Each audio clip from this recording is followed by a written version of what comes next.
Otro riesgo que siempre tenemos que comprender, que está relacionado obviamente al perfil del inversionista, son los instrumentos que uno transa, que uno adquiere en el mercado. Y ahí nace esta teoría de portafolio, en donde uno lo que tiene que tratar de hacer es maximizar la rentabilidad y minimizar el riesgo, con lo cual se puede lograr precisamente con lo que es la diversificación. No poner todos los huevos en la misma canasta, es el típico refrán que aterriza este concepto de la diversificación y de aminorar el riesgo. Por lo tanto, es muy importante comprender cuáles son los niveles de riesgo de cada uno de los instrumentos.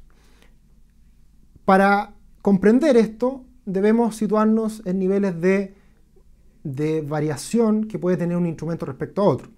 Por ejemplo, los instrumentos que tienen menores variaciones de precios y por lo tanto tienen un menor riesgo y rentabilidades más conocidas son los instrumentos de renta fija, son los instrumentos de deuda, en donde en esos casos lo que uno hace es comprar una tasa de interés que en el tiempo va variando muy poco respecto a otros instrumentos de inversión. Para ponerlo en simple, comentarles sobre lo que es un instrumento de bajo riesgo que, por ejemplo, lo grafica de buena forma como son los depósitos a plazo. Cuando uno hace un depósito a plazo en el banco, lo que uno está comprando en este caso es deuda con muy bajo riesgo. El principal riesgo en este caso es que la institución, el banco, quiebre, cosa que acá en Chile es muy difícil que ocurra porque el sistema bancario es muy sólido. Por lo tanto, ese banco que tiene poco riesgo de impago, lo que hace es pagarnos una tasa muy bajita y que esa tasa en el tiempo se va manteniendo y por lo tanto no se genera mucha variabilidad.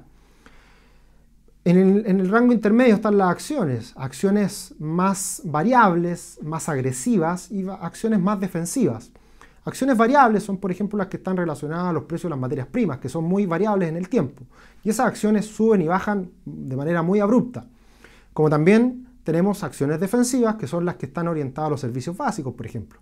Luz, agua, electricidad son empresas que tienen poca variación en el tiempo porque su demanda de los productos o servicios que ofrecen son muy estables también. Entonces esos instrumentos son defensivos y tienen poca variación en el tiempo. Pero una variabilidad muy superior respecto a lo que son los instrumentos de renta fija. Y en el otro extremo están los instrumentos de derivados, como un futuro, una opción o un CFD, que esos instrumentos, por el apalancamiento que tienen asociado, tienen grandes variaciones en el tiempo. Por ejemplo, se dice que el mercado Forex de divisas es riesgoso y la verdad que es muy poco riesgoso.